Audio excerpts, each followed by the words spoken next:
open it up and talk about how you felt about Sum 41 pre this song. Where were you at? I liked their first album back in the early aughts.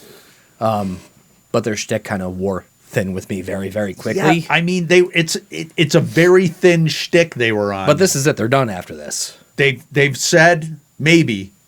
Probably. Well, I mean, the lead singer's almost died like 2 or 3 times. Literally almost died like 2 or 3 times. Yeah, and they all got to be close to my age. I figure they're closer to mine, which is still not young to be doing this kind of thing, playing pop punk for a bunch of teenagers. I mean, Sum 41, like you know them, they've been around in the 90s. They started in the 90s. They had a couple big hits that Rev alluded to.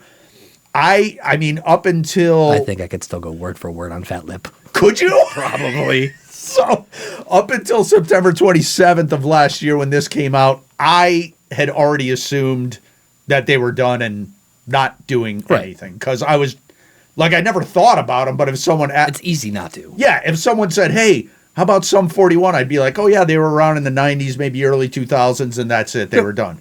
But apparently, here they are, releasing new music. So...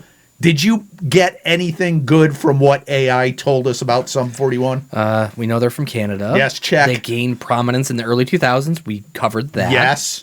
And then it's just the same crunchy guitar riffs, mix of punk, addressing a range of topics from personal experiences and social and political. It's stock. Take that chunk, that last sentence from AI, and pretty much insert it into every band response we've gotten from these guys. Like they spent their money irresponsibly. Look at they these do not look dudes. good.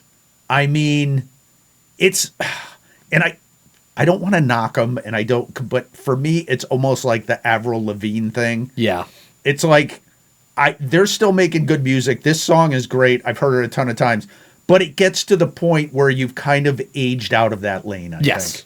Right? Like, unless your name's Tim Armstrong and your band's name is Rancid. That caveat. Let's caveat. Yeah. But I mean, they're just, and a lot of people don't like that and they get mad about it. It's like, oh, it doesn't matter how old you are. It doesn't. But for me, it does a little bit because watching a 40 or 45-year-old dude trying to pull off. We talked about this the other day with Burton Bell when I saw Fear Factory in concert. And it was well after their time to shine. And Burton Bell, the lead singer of Fear Factory, took off his shirt. And I cheered for him to put it back on. You know, put it on. Yeah. So that it feels like almost the exact same thing. Right. And I get it. It's a subjective thing. And a lot of people would be like, oh, screw that. If they want to do it, let them do it. And that's fine. Yeah. Like, I respect that take. We're strongly opinionated. We get it. Yes. We get where you're coming from. We're not going to judge anybody. For us, I think collectively these guys have aged out of it a little bit.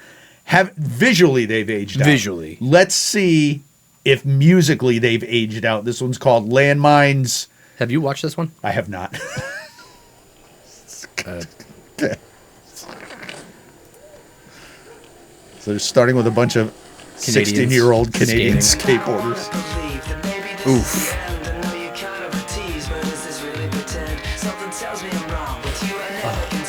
I mean... I'm wondering if this is supposed to be them as young whippersnappers. I think it is. I think you're right, dude, because those kids look like young versions of each of the band members. Good catch.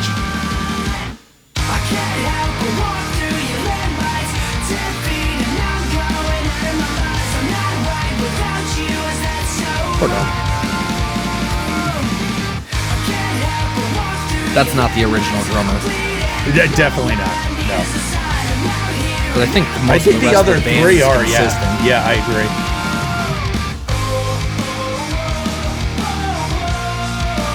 I mean, musically, it's pop punk. It sounds good. That doesn't. Did he just light his fart? On fire. I don't. Forget the point I just made. The last couple of songs I'd heard prior to this one, they didn't necessarily stay in that pop punk lane. They did not.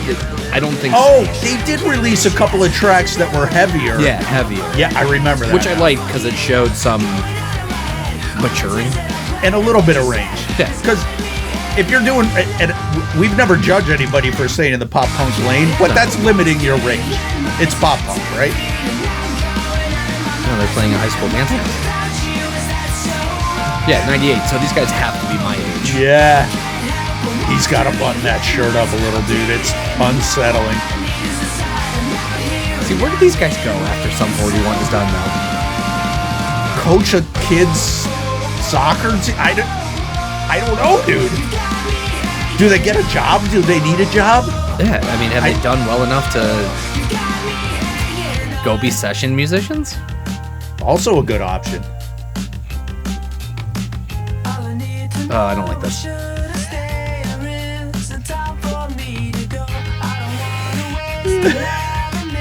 He looks like the dude that sells me vapes at Sitco. I mean, he just looks like a... I don't know, dude. The visual is rough for me, but... I love the song, dude. This song is a 10-10 for me. I feel like the video is homage to their career, which I like that. I'm fine with it. I don't need the everybody freeze. That being said, Didn't like it. Did not like it. Hard pass.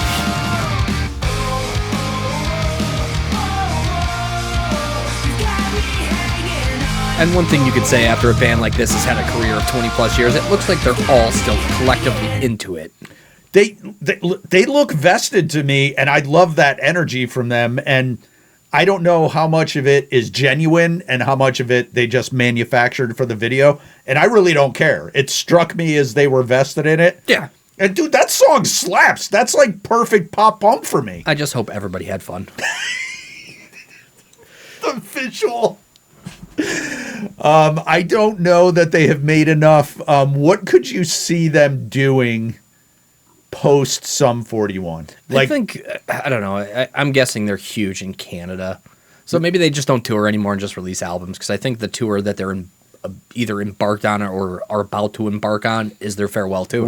Right. So they're going to make some cash off that, obviously. I'm thinking they'd play a place like College Street maybe and do okay. Probably do okay. College Street, Webster, smaller venues.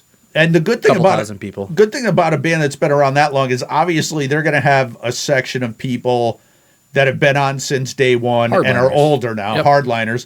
But they're also going to have a good subsection of younger kids that are just... Well, they're going to get that people my age who are potentially introducing their children to their back catalog. And yes, right. Perfect.